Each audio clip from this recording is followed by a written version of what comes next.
bem-vindos a mais um episódio de Setup. Esta é a terceira temporada dos podcasts sobre dança contemporânea em Portugal. E connosco temos hoje Diana Nips, que é coreógrafa, escritora e bailarina. Olá Diana, como estás? Ana. Obrigada por teres vindo. Obrigada por me convidares. É um gosto imenso estar connosco aqui no estúdio da Sequoia, e já há muito tempo que estávamos com vontade de partilhar este momento contigo. Eu fiz esta descrição para o público em geral, como coreógrafa, escritora e bailarina. O teu percurso é muito vasto, há imensas entrevistas que te foram feitas, há imensas participações em debates, em contextos específicos, há várias formas como tu és, descrita por outros, ou descrita também por ti própria. Como é que neste momento Diana se poderá descrever e falar de si própria enquanto pessoa e profissional nesta área? Assim como motor de arranque. Quando me dizes para me descrever, vou logo à audiodescrição, né? Então, como Pronto. estou embrenhada nas práticas de inclusão nos dias de hoje. Não sei, passo muito tempo a pensar sobre as coisas e a ler e a tentar ler mais e não ter tempo por ter que responder a muitos e-mails. Não sei, acho que a identidade de artista ou do trabalho ou da coreografia ou da criação absorve a tua identidade na totalidade. Acho que muito do que é a Diana no social acaba por deixar de existir por todo o padrão que a sociedade e o sistema te obriga a ser e a como é que tu deves te comportar e o que é que tens que fazer e teres tempo numa sociedade hiperprodutiva e hipercapitalista para fazer tudo aquilo que gostarias de fazer e é quase, muitas das vezes tenho que ir àquele lugar de o que é que tu gostas de fazer na vida? Tipo, é só ler, é só estudar, é só trabalhar, é dar conferências, é viajar, em trabalho, é estar a criar. Então há uma lógica de que às vezes simplesmente gosto de não fazer nada e estar ao sol com os meus cães abraçados no sofá. Então acho que tenho estado muito em batalha com o que é a identidade enquanto pessoa humana, indivíduo, que não esteja ligada ao trabalho, que é uma coisa que eu adoro, mas que acaba por consumir na totalidade, para além das questões aliadas à saúde, que neste sistema hiper problemático que vivemos em torno da saúde em Portugal e que me deixem em lugares muitas das vezes de espera ou de vazio que são muito frustrantes e que te levam àquele lugar de refletir sobre a condição humana, sobre o que é que as pessoas que estão aqui à tua volta e esta noção de sala de espera. E não sei se respondo a nada, na verdade, do que me perguntas da minha identidade, mas é quase viajar entre tentar ser pessoa e resistir a estas lógicas de sistemas operativos. Como é que tu desdobras essa noção de ti própria como pessoa nestas categorias? Se eu vou ao teu website, está lá a biografia, não é? Coreógrafa, escritora, bailarina, nanana. Como é que desdobras essas pessoas, ou essa pessoa, nessas três categorias que ali aparecem, ou não desdobras? Acho que eu encontrei uma razão de existir, né? Tipo, e a razão da existência é tipo, ok, o que tu estás a fazer faz sentido, esta é a cena, isto faz sentido, e tu curtes o que fazes, dentro das várias dinâmicas do que és obrigada a fazer. Mas que depois aquele lugar que eu acredito que existia na infância ou nos anos 90, que é a ideia de passares tempo em comunidade, ou passares tempo com amigos no café, ou estás tempo a procrastinar ou não fazer nada sem um julgamento de teres que fazer coisas. É uma coisa que começou a desaparecer muito e que eu tento, dentro de uma lógica hiperprodutiva e hiper eficiente que obriga aos corpos e às pessoas a existirem, tentar encontrar estes lugares que fazem sentido, que é tipo, ok, como é que consegues trazer essas dinâmicas para a vida? Que tenho sérias dificuldades. E dizes trazer essas dinâmicas para a vida, mas para a vida profissional? Essas Para a dinâmicas vida pessoal. Dar mais importância, dar mais lugar. Sim, tu interessas-te por demasiadas coisas na vida, na carreira, no mundo, coisas que queres questionar, coisas que fazem sentido no teu trabalho e que acabas por reivindicar lugares específicos e coisas que são violentas ou viscerais. E eu tenho uma necessidade muito grande de compreender. E eu tenho assim uma neurodivergência não diagnosticada de OCDs que me obrigam a compreender coisas. E quando eu não compreendo uma coisa, entro numa lógica de escarafunchar aquilo ao máximo, o que me deixa em lugares muito obsessivos. Pronto. É quase aquela coisa, a forma como eu crio estabilidade em mim dentro de casa é tipo, ok, estou muito estressada, vou limpar a casa. Então não estás a descansar, estou a limpar a casa a fundo com um aspirador e blá blá. Estilo, as tetraplégicas ia estar a descansar um bocadinho, mas não, eu entro nesta lógica de tentar para apaziguar a minha mente ou o meu corpo, numa lógica de estar sempre numa espécie de produtividade. Então E acho sentes. que Sim. é muito difícil de trazer esta lógica de compreensão ou de parar sem entrar numa espécie de obsessão. Então achas que, ou sentes de certa forma que estás quase sempre em função, não é? Porque agora mencionas, não, estás em casa, queres descansar, mas não Sim, eu vais marco descansar. uma folga, qual folga? Acabo por estar a fazer 10 mil, outra vez a responder 10 mil e-mails e acabo por não conseguir, ou então vou limpar a casa, ou então estás sempre numa lógica de, sim, de uma espécie de atividade que é uma função qualquer que corresponde a uma tarefa e não propriamente a um lugar de prazer. De prazer, por prazer. E ao falares do lugar de prazer e também ao falarmos do lugar de função, e há pouco mencionavas das lógicas nas quais em que ficamos meio embrenhados, quase como obrigados a responder. Tens mecanismos ao longo do tempo em que tens vindo a trabalhar e constituir-te como Diana Nips para, neste contexto da dança contemporânea, tens mecanismos que para ti te dão alguma estabilidade, ou seja, em que tu diz assim, ok, vou ter que parar aqui, isto é só trabalho e aqui não atravessa a fronteira para a vida. Que mecanismos é que encontraste ou o que é que tu Não implementaste sei para se ti próprio? encontro, porque lá está, eu acho que, voltando à compreensão, há uma das coisas que, por exemplo, se falaste há bocado no website, e isto me traz um bocadinho esta reflexão, que é tipo, acho que quando chegas a um certo lugar, ou status, whatever, o que é que isso significa?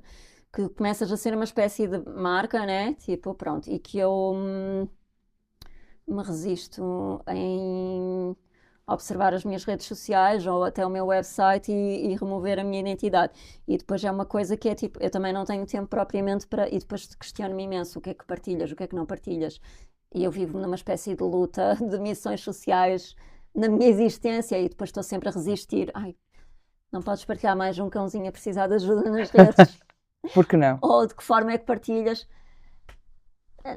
Porque não? Porque eu tenho aqui o meu síndrome do impostor também a julgar tudo aquilo que eu faço ou digo ou que depois não me permite dormir à noite. Ah, e que está muito presente sempre. Ao mesmo tempo que estou em batalha contra ele mesmo a dizer permite-te errar. Pronto, e acho que isto é uma coisa que também vem com a idade, que é ok, Não há problema. falhou. Mas depois vem a ansiedade que gera esta disputa. Então, não sei se estou a fugir um bocado à tua questão, mas Não. é este lugar de tentar ao mesmo tempo que tens este reconhecimento ou que tu fazes uma série de coisas sociais, mas ao mesmo tempo depois há este lugar íntimo que eu quero trazer nas minhas coisas, nos meus textos, naquilo que eu escrevo, naquilo que eu digo, numa entrevista ou naquilo que eu publico online, que é ao mesmo tempo coisas que não são uma espécie de venda de uma marca, de uma imagem, Uhum. mas de um lugar da minha experiência que traz a minha casa, ou, sem ser uma espécie de isto foi o meu dia e eu agora vou cozinhar não sei o quê. Pronto, não, não é nesse lugar. Uhum. Então tentas que, para ti mesma, para uma espécie de encontro com alguma sanidade física, mental e emocional, tentas. Ter a minha identidade Exato. definida, porque acho que é muito fácil também te venderes nos dias de hoje numa espécie de fórmula que diz como é que deves fazer as coisas. Em que aspectos consegues? Nesta área, Não sei, eu agora tenho uma designer e vai-me dar uma aula de como é que eu devo trabalhar as coisas nas redes sociais. Eu já estou nervosa com isso, claro. mas pronto, mas é uma grande amiga. Mas ao mesmo tempo que eu tenho uma certa resistência, ao mesmo tempo que tento perceber como é que as lógicas funcionam. Mas também tenho uma espécie de, como andei muito a explorar questões ligadas à tecnologia e à deficiência e tenho assim umas certas neuroses com as inteligências artificiais e tudo aquilo que vai dar a lugares de perversão humana da identidade humana e de que forma é que estas coisas vão parar a redes muito perversas de violência e como lá está, eu opero numa lógica um bocado compulsiva de tentar compreender as coisas.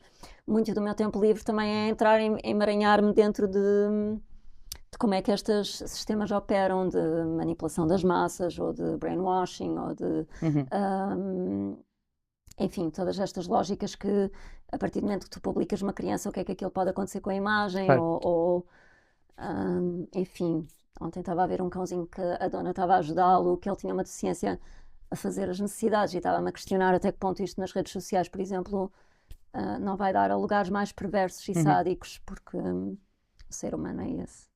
Sim. E então eu tenho esta lógica muito de estar constantemente nesses universos também, no meu tempo livre, Certo. que é tipo, ok, a minha cabeça vai descansar, então vai ver serial killers e livros um bocado psychos, então é tipo, como é que ao mesmo tempo sais deste lugar de discurso que não te faz ver o mundo num olhos muito saudáveis. Acabas por estar um bocado vigilante também, não é? Ao mesmo tempo, ou seja, no teu tempo livre estás a recolher mais informação. Mais data, sim. Ou seja, quase que não te permite descansar totalmente. O que é que seria para ti um descanso total? Sei, porque eu depois adormeço a ver aquelas coisas. Eu também me pergunto como é que tu adormeces a ver um serial killer a fazer aquilo. Mas acho que há este lugar de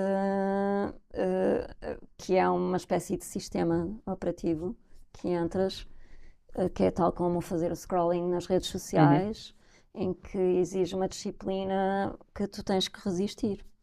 E que eu acho que nós pensamos muito pouco nas escolhas que temos que fazer para não estar sempre a ler as mesmas coisas ou para aprofundar mais a fundo o que é que efetivamente estás a ler ou o que é que estás...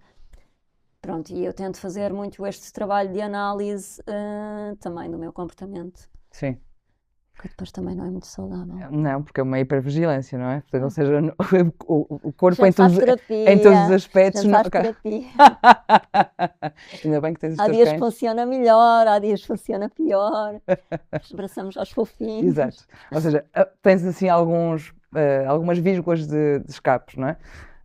Sim, mas acho que também os amigos ou estes lugares trazem isso, essa premissa. E eu digo muitas vezes, tipo, nas conversas públicas, eu estou ali a fazer terapia, pronto, o público. Mas isso também é necessário, não é? Ou seja, assumir de certa forma que qualquer outro lugar chamado não convencional de terapia, o espaço de terapia, acaba por ser um espaço terapêutico, não é? O que é terapia? Tipo, certo. Mas sim, quer dizer, também não vamos banalizar, mas... Não, de todo. Acho que quando o teu trabalho também se centra muito em questões ligadas a um lugar visceral e existencialista e que tentas questionar uma série de coisas... Isso é a base do trabalho, então, Sim. tipo, como é que foges destas questões? Sim, não dá para fugir.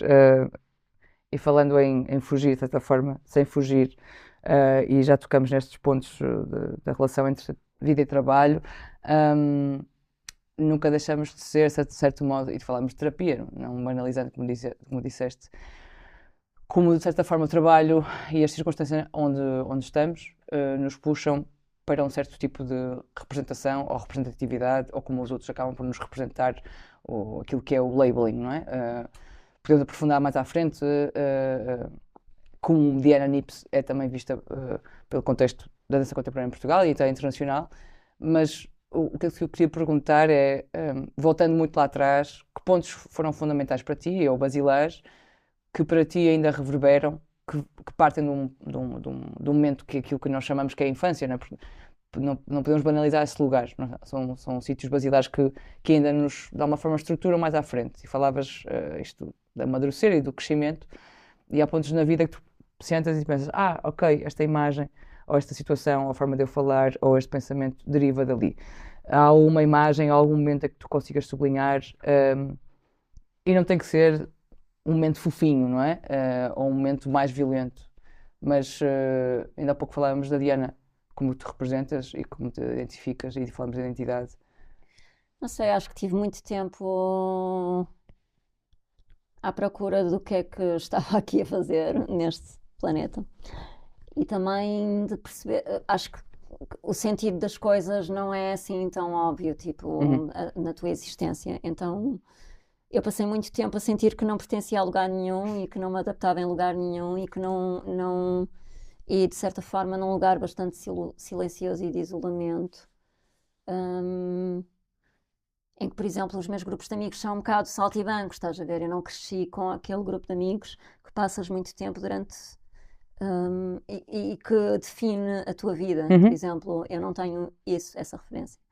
Então, eu acho que passei muito tempo numa lógica de tentar compreender ah, coisas que não conseguia compreender, Tipo o quê? porque não cresci num lugar muito estável.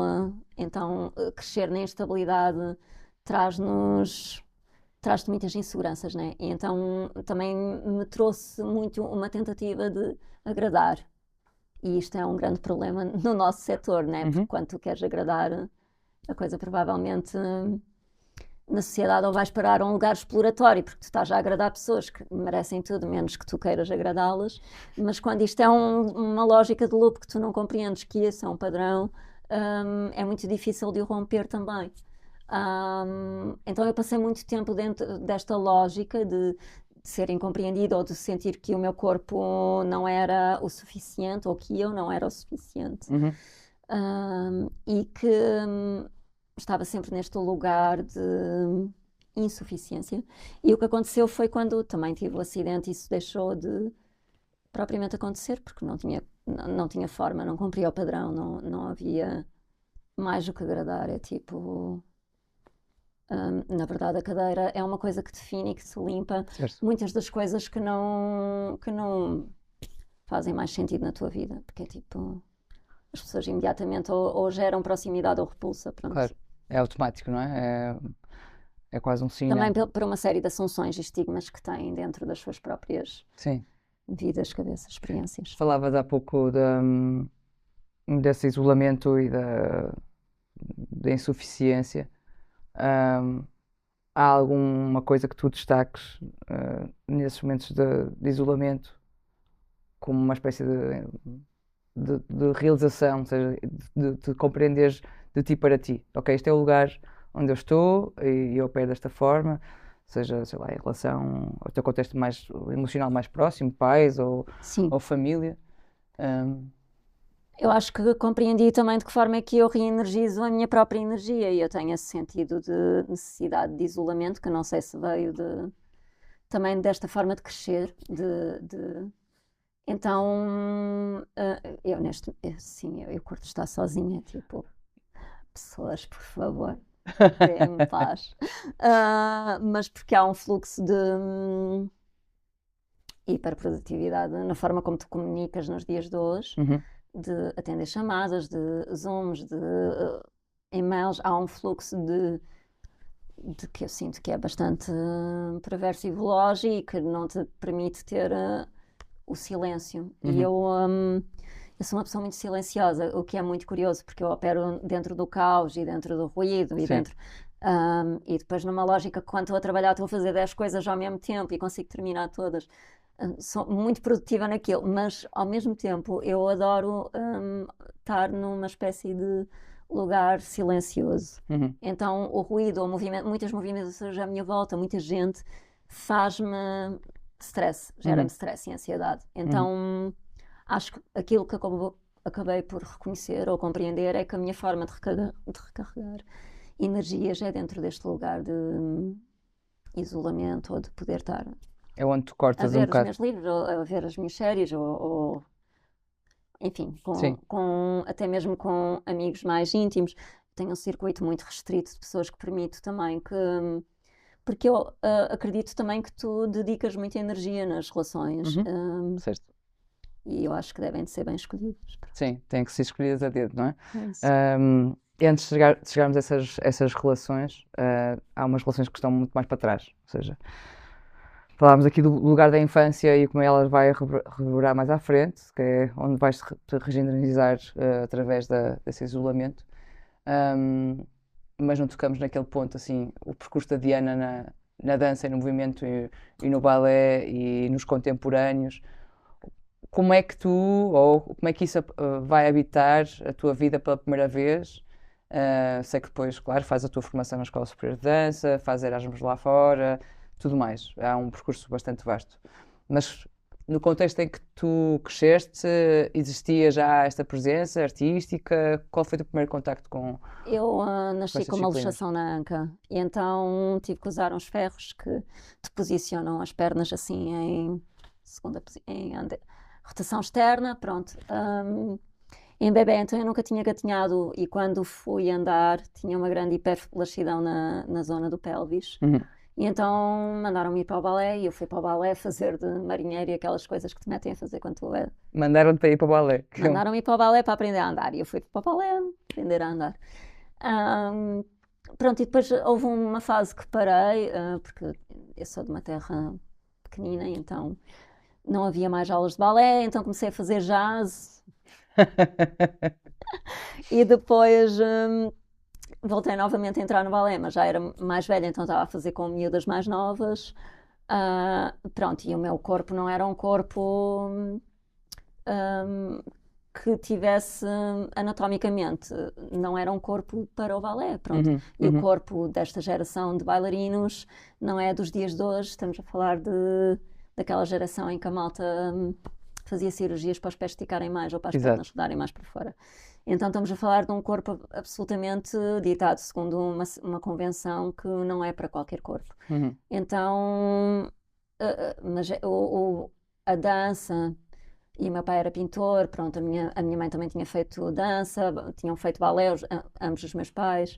A minha tia era escritora e eu tinha todo este universo de imagética, fazia parte dos meus dias, que era quase trazer estas experiências em torno da dança ou em torno da pintura ou em torno da escrita que eram que compunham o meu dia-a-dia.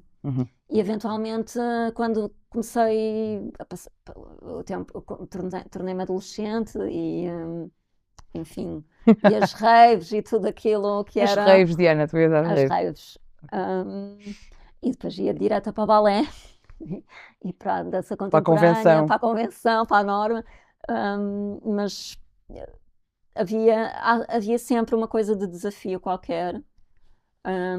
E de uma forma que a dança trazia, e na altura eu fazia dança moderna, não era o contemporâneo, Claro. não era o release nem nada deste lugar. Então era uma coisa muito mais conservadora, né? Claro. Mas que não sei se essa disciplina ou esse cuidado do corpo me trazia um sentido de presença que me dava alguma razão, que me dava ordem ao mesmo tempo, este lugar de disciplina e ao mesmo tempo tudo aquilo que eu resisto nos dias de hoje, né? Mas que foi importante. Sim. Então eu passava muito tempo lá na academia de balé com a minha professora, a ver os graus todos e a dança representava para mim aquilo que não representa obviamente hoje, mas que era quase aquela ideia de seres bailarina clássica ou seres bailarina que que vem muito de um lugar idílico. Certo. Pronto, e eu andava muito dentro dessa lógica de o sonho, mas que também estamos a falar de uma altura que era o Ballet Gulbenkian, Claro. era todas as referências estavam dentro desta lógica muito formal de compor a dança, ou da percepção do que é um corpo que dança. Sim. E claro que depois também me fui reformulando, depois vim para a Escola Superior de Dança e depois na Escola Superior de Dança também o que é certo é que tudo aquilo que fazia sentido para mim nesta busca também era o que não fazia sentido para mim, porque eu nunca me sentia suficiente ou que então por mais que treinasse e claro, eu treinava muito, pronto, que eu sou Tu ficavas no estúdio. teimosa. Sim, claro, e a minha professora dizia nunca vais fazer pontas, e passado 2 anos já estava em pontas, pronto, mas havia sempre esta lógica de não vais conseguir, pronto, e acho que a sociedade opera muito dentro desta lógica. no sistema educativo, Certo. qualquer um, Sim, sim, sim, sim. é apontar-te as tuas falhas e não tanto as tuas potências, enfim. Mas, Depois na Escola Superior de Dança eu certo. acabei por ir para a Finlândia e depois estive aqui em lógicas mais de dança, mas também muito performance, e trabalhava mais com companhias de fora. E depois comecei a trabalhar, a trabalhar mais estas questões de circo ou Sim. práticas circenses, de trapézio ou suspensão de corpos.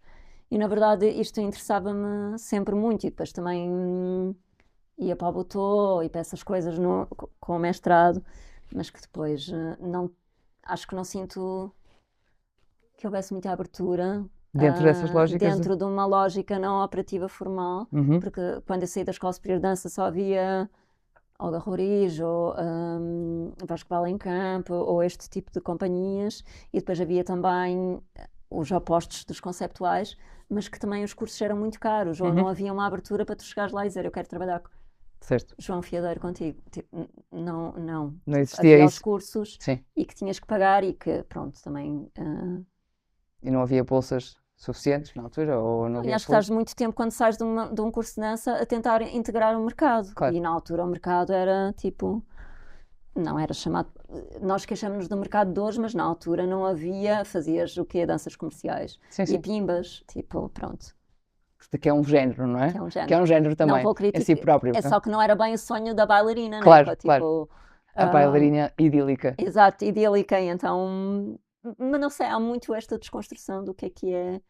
Há sempre um sonho e há sempre esta constante desconstrução do que é dançar durante o processo de criação ou até de um bailarino, ou de um Sim, sim, intérprete, sim, ou de um sim. performer. Acho que estás sempre nesta reavaliação que vai acompanhando um bocadinho o mercado também, ou as vanguardas, Sim, sim, e sim, o que é sim. que tens acesso. O que tens acesso e o que depois pretendes ou não fazer. E o que é que queres ter acesso e não tens. E que depois Exato. já há aquelas fases das Marina Abramovic e que tu também não. Queres estar presente como artista, não é? Exato.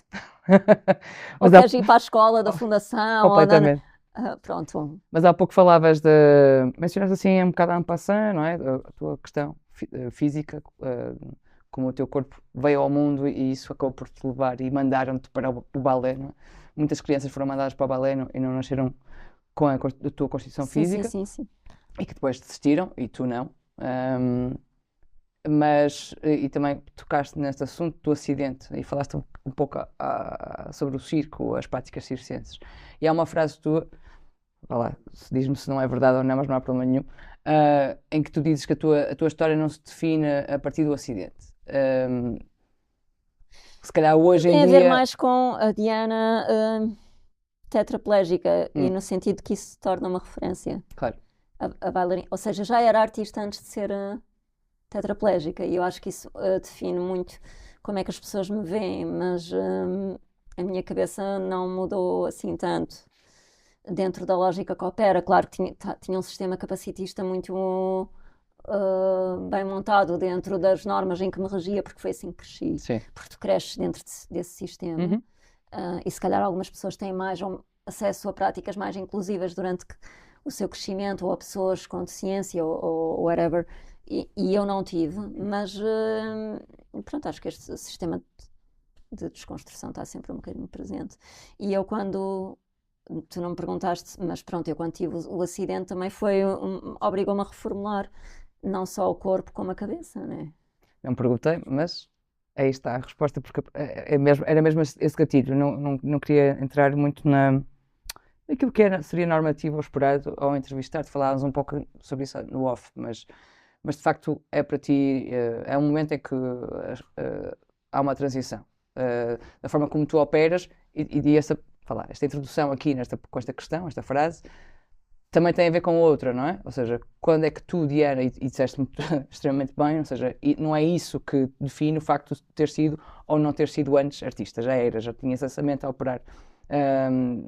E este motor de arranque nesta questão, ou nesta conversa, era para te perguntar também quando é que tu decides, certamente, ou seja, eu quero coreografar, eu sou coreógrafa, eu vou nesta direção. Eu acho que é importante esta questão por causa do quê? Quando eu digo isto da definição de artista ou não, é Claro. porque tem a ver com... Há muita gente que acha que, pronto, tu estás na cadeira e por isso é que te dão acesso a este tipo a fazer tours internacionais ou a teres trabalho. E eu acho que as pessoas não conseguem reconhecer o trabalho que tu tens ao longo da carreira para chegares onde quer que estejas. Ponto, eu acho que é muito invisível. E acho que depois, pronto, há pessoas, artistas, coreógrafos que caiu-lhes assim de presente Assim, não é? e há outros que não. Claro. Pronto, eu nunca senti que me fosse oferecido um presente. Quando os presentes são oferecidos, são um bocado envenenados. Então há um bocado esta negociação de passar o veneno e digeri-lo para não morreres no caminho. Mas sim, acho que este processo de ter um acidente que te obriga a reconfigurar a tua identidade, o teu corpo, a tua cabeça, o modo sistémico como tudo opera é delicado, é violento, é complexo. E depois a questão de decidir ser coreógrafa. Eu estava a trabalhar com a Caroline Bowditch e Luke Peel na Suécia, num laboratório que chamava-se Extraordinary Bodies in Extraordinary Spaces. Yeah. E pronto, eles são pessoas muito delicadas e não sei, não me sai a palavra, mas sei o meu gesto. Sim. E que ao mesmo tempo, a Caroline uma vez me perguntou: mas o que é que tu queres fazer? Queres dançar? Queres criar? O que é que queres fazer? Como é que reagiste a essa pergunta? Aquilo foi-me tipo: o que é que eu quero fazer? Eu estou aqui a existir dentro de uma lógica mercantil de sobreviver, que tens que ter trabalho e de procurar trabalho e de tentar pagar as contas. E perceber qual é o teu lugar. E perceber qual é o teu lugar, mas de facto eu tenho muito mais prazer quando eu estou a criar, ou tipo, hoje eu sinto que a minha identidade no meu corpo, numa criação normativa para outro criador, eu não consigo trabalhar aquilo que eu quero trabalhar. E que nesse sentido, não só o meu corpo, mas a minha identidade não é respeitada. E isto não é pelo facto do coreógrafo não o respeitar, é por não haver um tempo que permita que isso aconteça, porque os ciclos de criação são absolutamente insanos, com tempos muito rápidos Sim. e eficientes, que até aprofundar as coisas, quando é dentro de uma outra lógica, eu passo 2 anos para montar uma criação, Sim. sozinha a pensar nas coisas. Então, portanto, e mesmo assim, vou para o processo e não sei o que é que eu vou fazer, porque pronto, está toda uma lógica por trás que vamos ver também o que é que vai acontecer quando tu vais propô-la. Claro. Então, pronto, acho que é esta viagem que é um bocadinho. Sim, acho que é isso. Tem vários passos, não é? E falando nessa viagem, até, ou seja, às vezes é bom encontrarmos alguém que não está à espera e que faz uma pergunta que te coloca nesse lugar e que. Na verdade, foi o que me fez, tipo, tomar uma decisão. Exato. E foi uma decisão consciente, que é tipo, ok, porque é que estás a dedicar a tentar. Candoco, olha para mim, será que tu queres andar em tour com a Candoco? É quase repensar o que é que. Certo. O que é que implica que tu tens que fazer para ganhar dinheiro ou para estás naquele lugar ou para. E acho que nós já às vezes não sabemos muito bem o que é que queremos. Pronto. E aquela pergunta fez-me foi assim, aquelas coisas no momento perfeito que te dizem isto fez-me sentido. Mas sim. também houve um momento em que, por exemplo, eu estava no IETM, na Network, em Hull, no UK, e estava com o Ben Evans do European Access, e isto foi sempre dentro do European Access, do projeto internacional. E então o Ben mandou-me falar com um programador qualquer, tipo, vai vender o teu trabalho. E os artistas, quando vão vender o seu trabalho, aquilo é há umas convenções enormes que é muito mais fácil se for um produtor vender Claro. ou alguém falar do teu trabalho do que tu falares do teu trabalho, porque depois... A questão de tradução, como é que vais traduzir Sim, eu estou logo, o meu trabalho é uma crise existencial, eu estou lá já a fragilizar todas as coisas.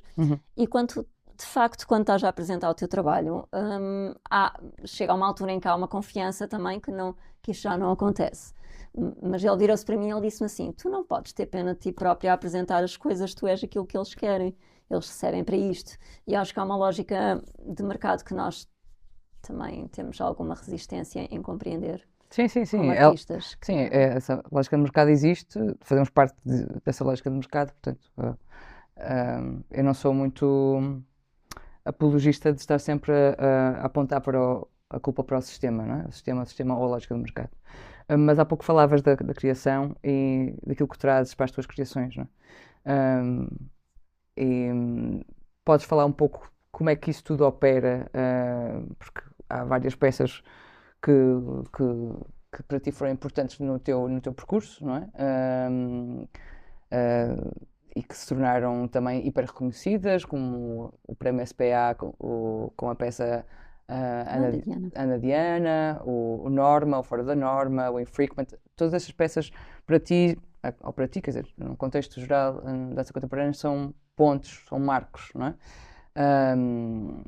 E como é que isso tudo se relaciona com o que falaste até agora, não é? Aquilo que é a Diana, as suas disciplinas, a sua obsessão, como é que isso entra no processo de criação e a tua relação também com os intérpretes, porque há pouco falavas da relação com o próprio coreógrafo que não acede também a um corpo não normativo, por exemplo. Eu acho que pronto, as peças eu vou construindo em função de uma lógica que eu sinto de um desejo de querer saber mais, ou de querer compreender mais, ou da história, ou dos corpos, enfim, independentemente do que é. E isto nasceu um bocado do Anda Diana, mas com a Anda Diana também tinha um livro que eu estava a escrever desde o acidente e, portanto, veio desta lógica e havia quase um desejo de vai contar a tua história para palco. Um desejo teu? Não, um desejo do mundo à volta. Okay. Que é tipo, porque é que não fazes uma peça com isto, né? Pronto. E eu tinha uma certa resistência se aquilo está em livro, porque é que eu vou... Eu sou da dança e o teatro, it's just not my thing. Pronto, eu até vou ver teatro, mas... e por incrível que pareça, tenho o Infrequent que fala imenso, ou eu até falo demasiado, na minha opinião, mas pronto. Enfim. Achas que falas demasiado a tua opinião, né? Às vezes. Sim, mas continua. É todo um segredo. Saber estar calado também. E o teatro, então? E então, o Anda Diana havia este desejo de querer contar uma história. Eu não queria contar a história. Eu já passava muito tempo em entrevistas a contar a minha história, do meu corpo, da experiência, da tragédia.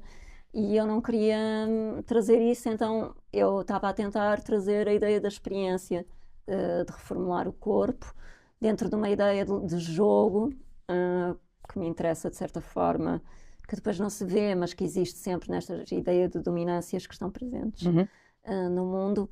E então o Anda Diana foi muito deste processo de estar em plena pandemia, a resistir aos modos de máscaras e essas coisas todas. E também das vontades que haviam desta ideia de contar uma história, que era a história do meu acidente, e de como é que eu reformulei o meu corpo e de como é que o que é que aconteceu.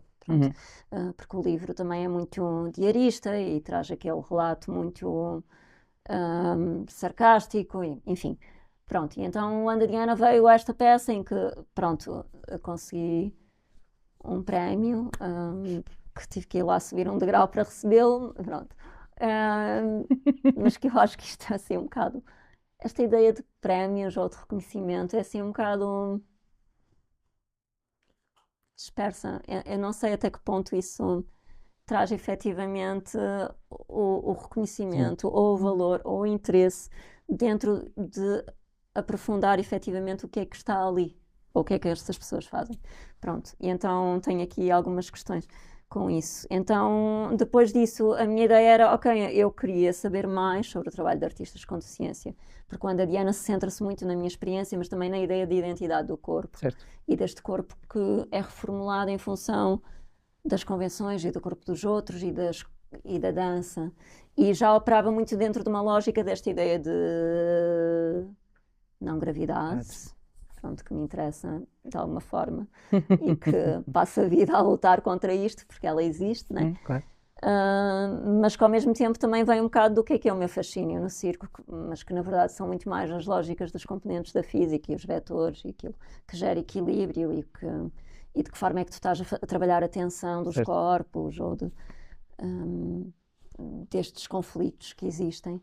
Então, depois passei um bocado para o outro lado da dança, que vinha à historiografia, o Ian Freakman, que vinha à historiografia, e até a norma que traz um bocado a história da eugenia. Exato. Então há quase esta ideia de tentar compreender o que acontece com os corpos, de que forma é que são restringidos, de que forma é que são institucionalizados, de que forma é que são trabalhados e de que forma é que estas normas são-te colocadas na cabeça. Exato. Acabas por representar aquilo que estão à espera, de certa forma. O que de fora está à espera de ti, não é? E daí também eu perguntar, há pouco falaste destes trabalhos, e perguntava a tua relação, ou o que esperas talvez, ou o que não esperas, dos próprios intérpretes ou as pessoas que fazem parte da tua equipa. Podes falar um pouco sobre isso, porque há uma certa exigência, não é? Há a exigência da tua parte para contigo em relação ao teu trabalho e aquilo que procuras, e depois há também uma exigência em relação aos intérpretes. Intérpretes, não sei se será a palavra que tu... Mas não sei, tipo... Não sei que palavra é um bocado... Intérpretes parece uma convenção, mas o que é que esperas, ou que pedes, ou que tipo de corpos ou corpas que procuras? Sei lá, eu acho que isto tem sido todo um processo de perceber, tipo, eu gosto de trabalhar com... Sei lá o que é que eu gosto de trabalhar. Estou sempre aqui um bocado numa lógica de eu gosto de trabalhar com amigos, porque senão não estou com os amigos também, porque Claro. não tens tempo para estar com as pessoas. Cruzar o trabalho e a vida. Mas que na verdade também tem a ver com, acho que ganham a minha prática ou a estética, ou são pessoas que pensam as coisas em conjunto contigo. E, por exemplo, a equipa artística com quem eu tenho vindo a desenvolver os projetos são pessoas de extrema confiança que trabalhamos já há muito tempo e que, na verdade, é quase esta sintonia de cérebros que operam dentro de uma mesmas lógicas. Então, há qualquer coisa de estar no café a discutir, a passar o tempo nestas lógicas de trabalho. E quando com os performers, eu acho que não é sempre muito óbvio o que é que porque às vezes é quase um bocado acidental. Tipo, no outro lado da dança, no Anda Diana, eu chamei o baixo e eu precisava de mais uma pessoa. E disseram-me, devias trabalhar com o Joãozinho. E eu liguei ao Joãozinho, estás disponível? E ele veio, eu não o conhecia. Ok. Pronto, e depois ele tinha a mesma altura do baixo e pronto, enfim. Então tinha aqui toda esta ideia de coincidências que funcionavam muito bem para o dispositivo e que me perguntaram se eu escolhia um bailarino branco e um bailarino negro ou da mesma altura. E agora, hoje em dia, eu até precisava de substituir um deles porque não tem disponibilidade. Certo. E é absolutamente impossível até abrir uma cola e dizer é um bailarino não sei o quê, 1,80 m, 46 de sapato. Pronto, é assim uma coisa... E que é muito curioso porque estou constantemente a lutar com as convenções e vou parar estes lugares de necessidades tão específicas dentro das peças, que aconteceu na mesma coisa no outro lado da dança, na operação do pêndulo e da questão do rigging e pronto, enfim. O Infreakman foi mais a ideia de colaborar com uma pessoa que também é querida e que estávamos dentro da mesma lógica de tentar pensar... de ser uma pessoa que tinha várias valências que poderia trazer para o projeto, mas que na verdade veio substituir a pessoa inicial que estava no projeto. Então há um bocado esta lógica de é quase, estás aqui então, olha, vem, plantinha, pronto. Já está aqui e acabas por incluir. Certo. Porque há qualquer coisa nos meus projetos que eles não se mantêm dignos da ideia inicial até ao fim e há esta ideia de arranjar soluções, na verdade. Eu costumo dizer, um diretor artístico é um bocado uma pessoa, um gestor de problemas e não... Pronto, é quase encontrar soluções para problemas constantes. Sim. E na norma, que é uma peça... Também há uma coisa que eu me interessa, que é fazer audições e dar acesso a pessoas novas no mercado de trabalho, tal como fiz para a Utopia com a Ana, ou então também trazer gerações que são opostas e que têm... enfim, na norma eram pessoas que também... tinham estado no curso do Teatro Nacional Dona Maria II que eu estava sob minha curadoria, sim. Então, e outros deles foi na audição, mas já há qualquer coisa que me interessa que é também dar acesso a gerações novas. Certo. Mas que depois não é muito diferente, porque a minha prática eu estou sempre, quando começa de novo, estás a começar de novo. Do ponto zero. Então estás a ter que explicar o beabá e depois chega àquele lugar em que há uma espécie de conflito no understanding do corpo, na compreensão dos corpos. porque o sistema da dança é capacitista e Claro. a forma como tu constróis a ideia do corpo e convenções é capacitista e o desconhecimento é muito grande. Uhum, Então há um grande gap uhum.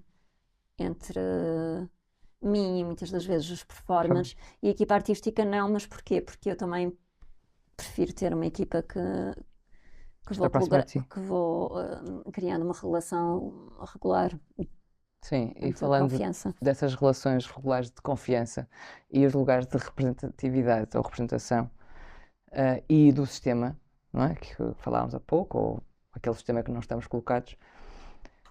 Fala-nos assim um bocadinho breve, que podia ser extenso, podia ser o programa inteiro, desta relação com os programadores. E o que às vezes também é esperado dos lugares de programação ou dos programadores em si, da forma como também observam o teu trabalho e alguns feedbacks que podem surgir após. Oh, Diana, este trabalho não foi tão. Tu que operas tanto sobre isto. Não costumam. Sim, há coisas que, pronto, por exemplo, na norma já me disseram-me o trabalho é bom, mas eu não gosto. Ou seja, mas já há esse lugar também, que tipo, há peças que são mais violentas, ou peças que são lugares mais viscerais, ou há peças que têm um lugar mais poético, minhas, ou seja, mas acho que também há aquele lugar, ou gostas ou não gostas, também, eu também não gosto de muita coisa, pronto.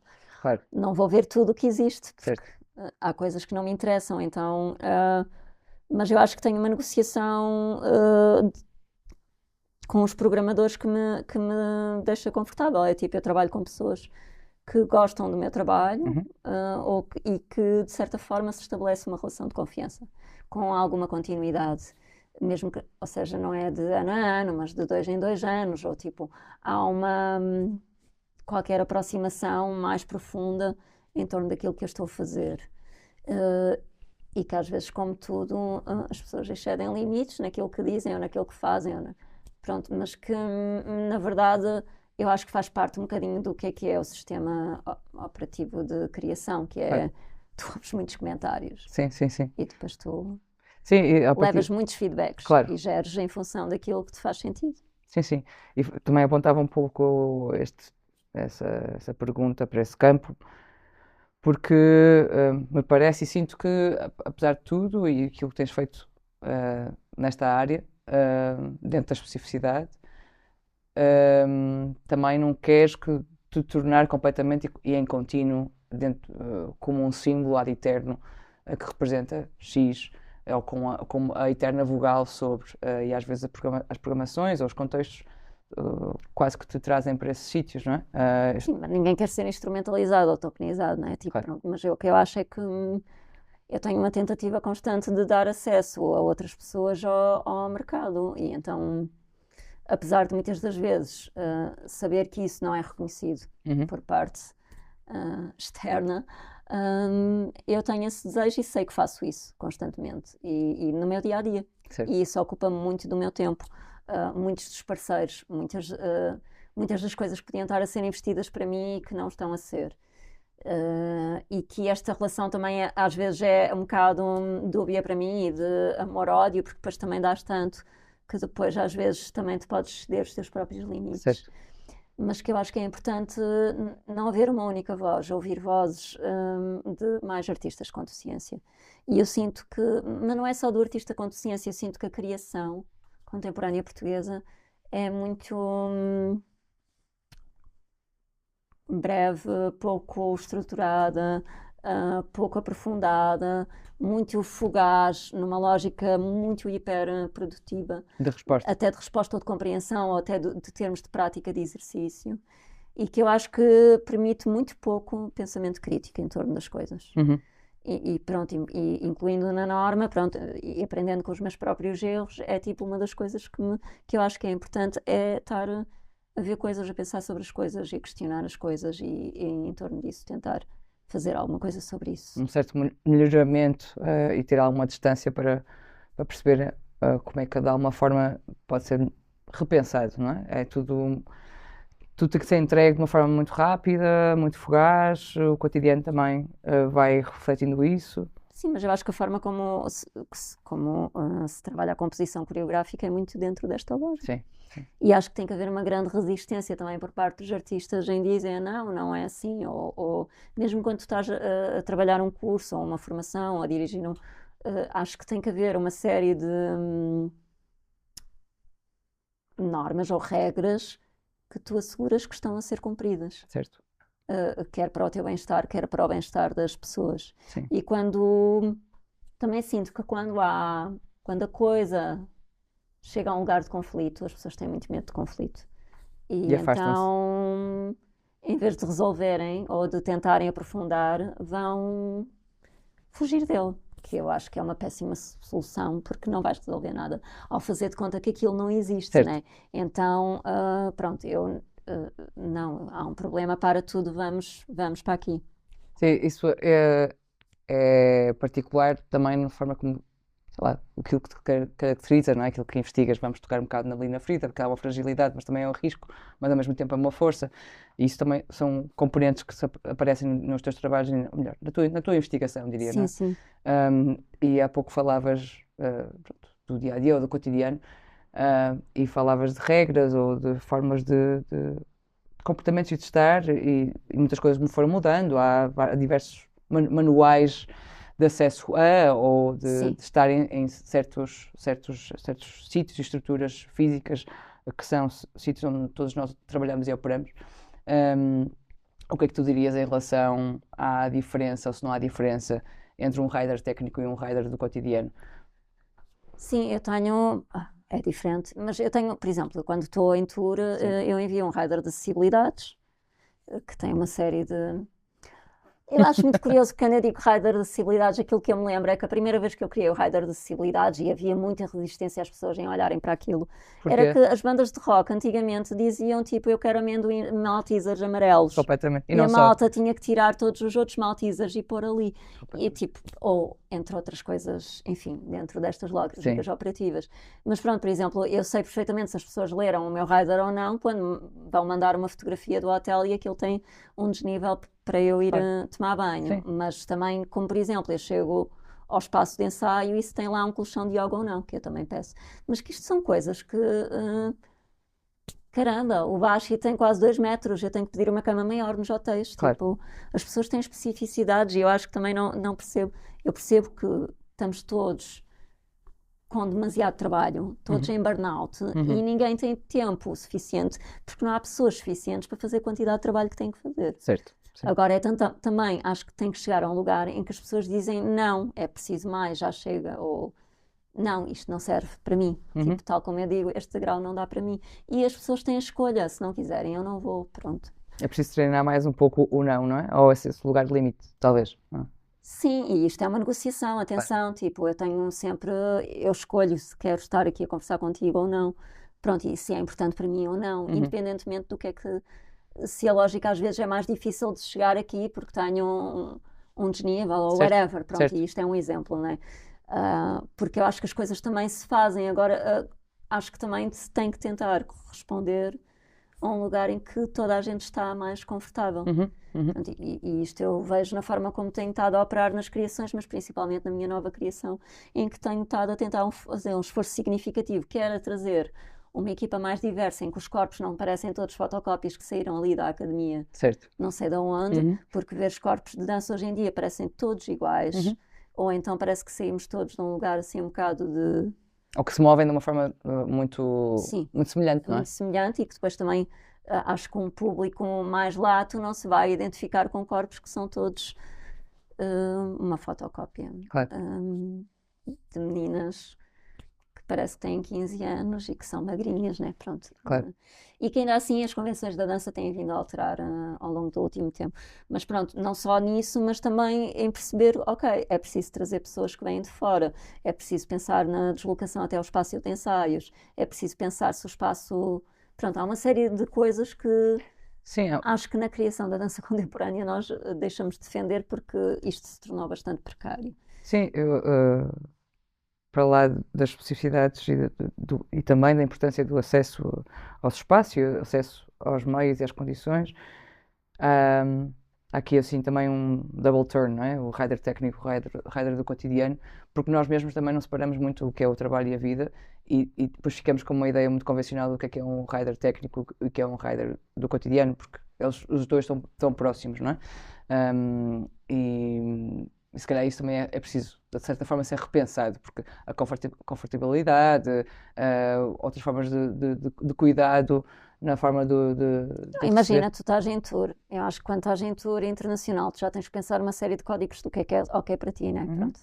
E no meu caso, como estou na direção e tenho que negociar com as estruturas, pronto, há coisas que eu já acho que o bailarino para já não deve viajar no dia em que vai ensaiar com xixina, né? Pronto. Claro. Mas há coisas que eu acho que fomos cortando ou que foram tentando poupar nos últimos anos por causa dos cortes orçamentais, da lógica de injeção financeira que é muito menor do que há 2 décadas atrás, e que isto foi-se cortando e que começa a se tornar insustentável, até porque tudo foi aumentando. Certo. Sim, E sim. mesmo que não queiras pensar no sistema, pronto, isto são sistemas e eles têm que ser reivindicados, e eu tenho que dizer que não, quando eles não estão de acordo com direitos. Sim, sim.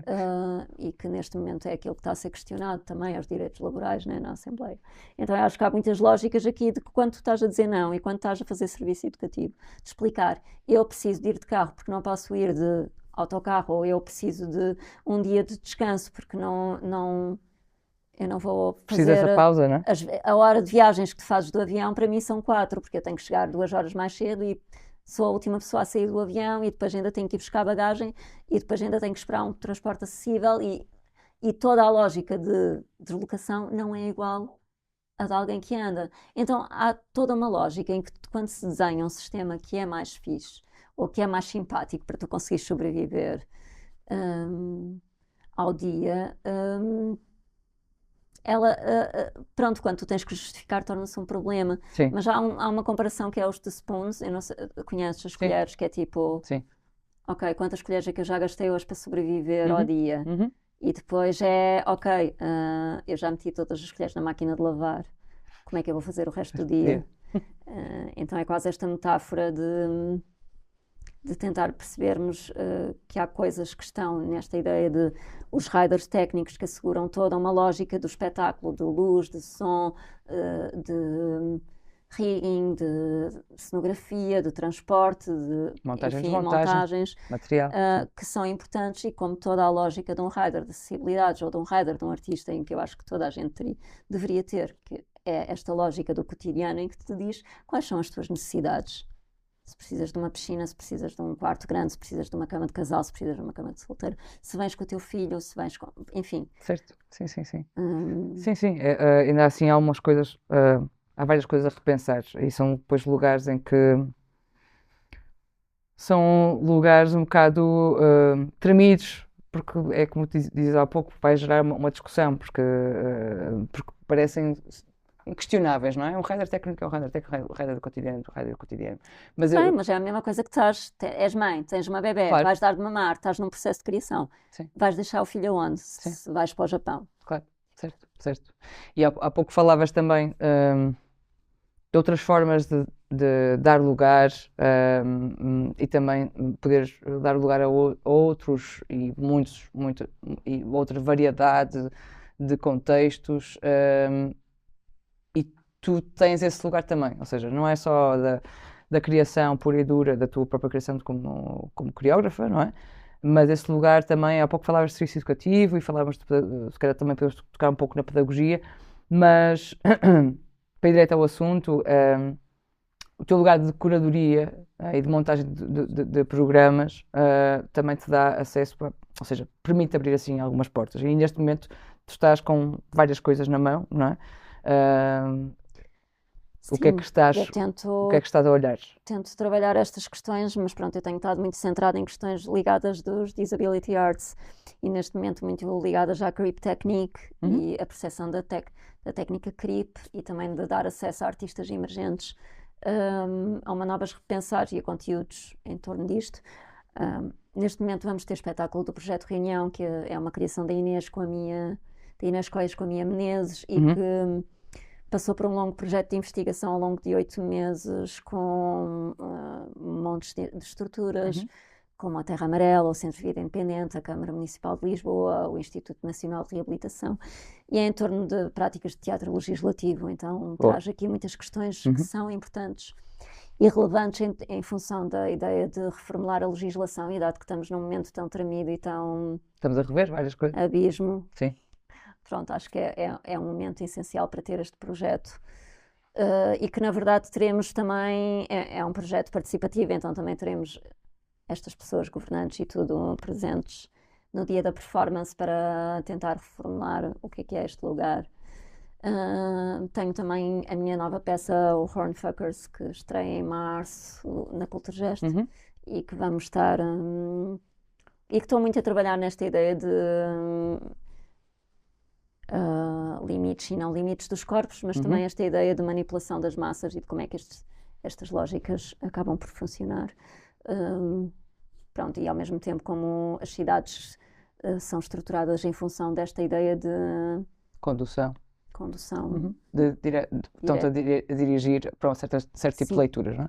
Claro. E de aquilo que se torna barreiras ou sistemas de aprisionamento, porque me tem dado a ideia de instituição, e não de instituição neste sentido de cariz cultural, mas a ideia de instituição que aprisiona ou que traz um lugar obsoleto da forma como circunscreve as pessoas, tem estado presente no meu discurso, e então também tenho estado a pensar a longo prazo como é que tu trabalhas estas questões.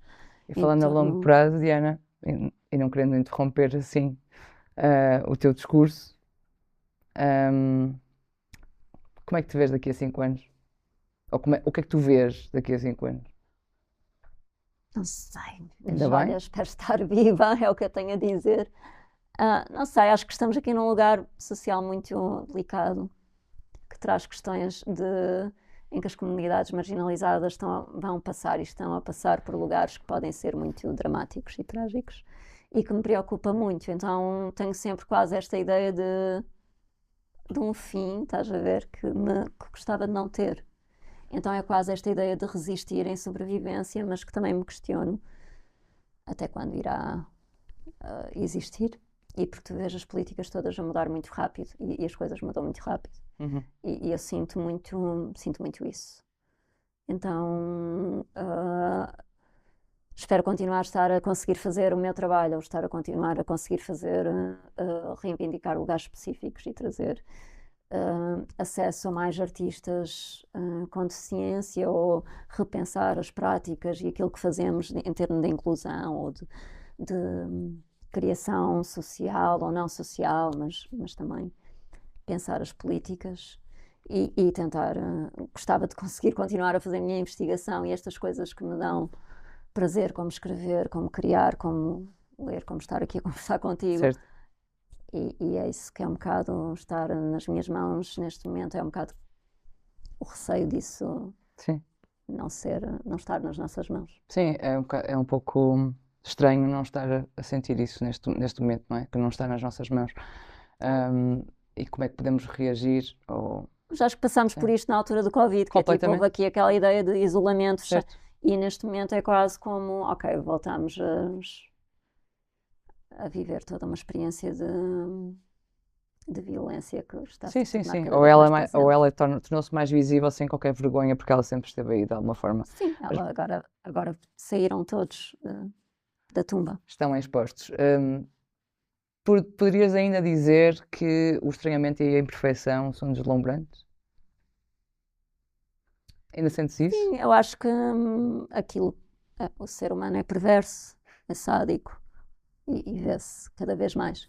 Mas que há um lugar quando eu falo de estranhamento, é muito mais um lugar muito mais visceral e íntimo e muito mais profundo, que eu sinto que nós não aprofundamos socialmente. As pessoas estão sempre cheias de máscaras e que é aquilo que eu também acabas por ter quando estás numa lógica de... Ter que responder. Mas que ao mesmo tempo eu não acredito nela, então é isso. Não sei. Será contraproducente? Não? Ou será também Estava a isso? dizer que o deslumbramento está sempre nesta ideia de corpos específicos, nesta ideia de que somos todos diferentes, nesta ideia de que, e isto pode ser muito banal, mas é quase como Não, não é. o uniforme, o homogéneo, este lugar maquinal já é tão gasto que eu nem sei como é que isso pode ser visto como Uhum. uma referência, mas ao mesmo tempo que também não temos que ser todos extraordinários, que eu sinto que também há esta Pressão. necessidade Uhum. de responder a uma espécie de exotismo para te dar relevância, que também acho que não é real, então é quase a identidade e também ter alguma identidade e ter alguma sabedoria na gestão de que temos que nos respeitar uns aos outros. É um bocado aquilo que eu acredito nos dias de Sim. hoje. Achas que isso também passaria, claramente não, mas poderás tu responder que a pergunta é para ti. Não só pela consciência social, obviamente, porque todos esses atos são atos políticos no dia a dia, mas também completamente no sistema educativo ou nas pedagogias, não só nos serviços educativos, nos teatros, ou nos centros culturais, Sim. nas instituições, mas que em toda a sociedade, tal como ela opera, nas suas diferenças e diversidades, haja esse lugar também na.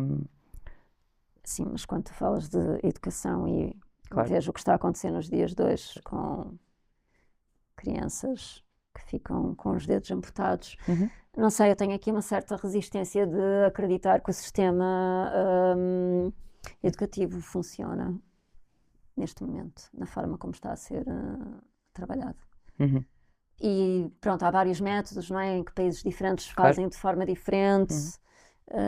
Acredito que os teatros estão a fazer um bom trabalho em termos de tentar também trazer um lugar específico Uhum. que muda um bocado estes sistemas e que vai trazendo a participação das escolas e que traz novas visões, mas não só os teatros. Também me pergunto como é que fazes isto num sentido mais lato.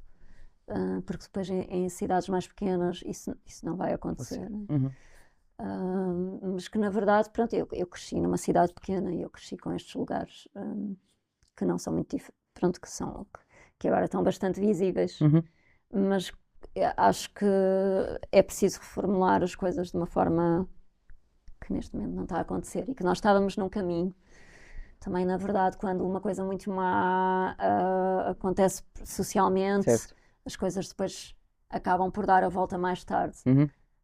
Mas pergunto-me se estaremos aqui mais tarde para o fazer. Para fazer ou para o testemunhar, de certa E depois forma. é quase tipo, então porquê é que estás a fazer até aqui? O que é que estás a fazer até aqui? Uhum. Sim, às vezes o resultado ou o back da tua luta não tem resultado imediato ou não tem que ter, não é?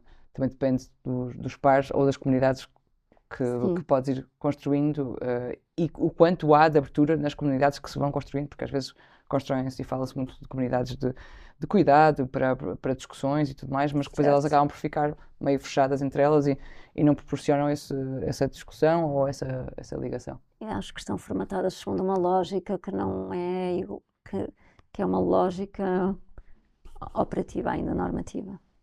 E falando de operação normativo e falando de educação, e já quase no fim desta partilha contigo, que me honra muito estar este pouco tempo, que corre rápido. O que dirias tu, Diana, a alguém que está a pensar iniciar um percurso ou até sonhar virar criador no contexto desta contemporânea? Parece-me uma pergunta banal, mas às vezes eu adoro a banalidade porque ela é muito mais profunda do que o que parece. Não sei, acho que ao mesmo tempo há um lugar qualquer de resistência destes novos criadores que estão com menos problemas com assumir o que são e lutar contra as convenções do que se calhar na nossa geração. Mas o que eu diria? Nem sei. Acho que estamos num lugar que é tão trágico, que é quase do whatever you want, do you, be you. Tipo, ser tu. Acho que nos vendemos tanto por uma ideia qualquer de corresponder a alguma coisa Certo. que acho que a criação e é tipo estes criadores é procurarem também aliarem-se a pessoas mais velhas que se calhar têm conhecimento ou saber e que podem ajudar de alguma forma. E que na verdade isto é o que eu tenho estado a fazer com criadoras emergentes, e é nesse sentido de talvez tipo, ok, se queres fazer, então procura pessoas que te possam ajudar a criar, ajudar a pensar a criação, ajudar a fazer um projeto que não tenha que ser da tua boa vontade, ou seja, a tentar criar recursos. Certo. Obrigada, Diana. Foi um prazer estar Obrigada. contigo. E aqui ficamos neste episódio de Setup com Diana Nips, com esta pequena mensagem que pode ser pequena, mas de grande tamanho. Tentar ser cada dia e cada vez mais nós próprios, mesmo não sabendo, e procurando com outros para nos ajudar a conseguir encontrar outros recursos para podermos criar outros mundos possíveis. Obrigada, até à próxima.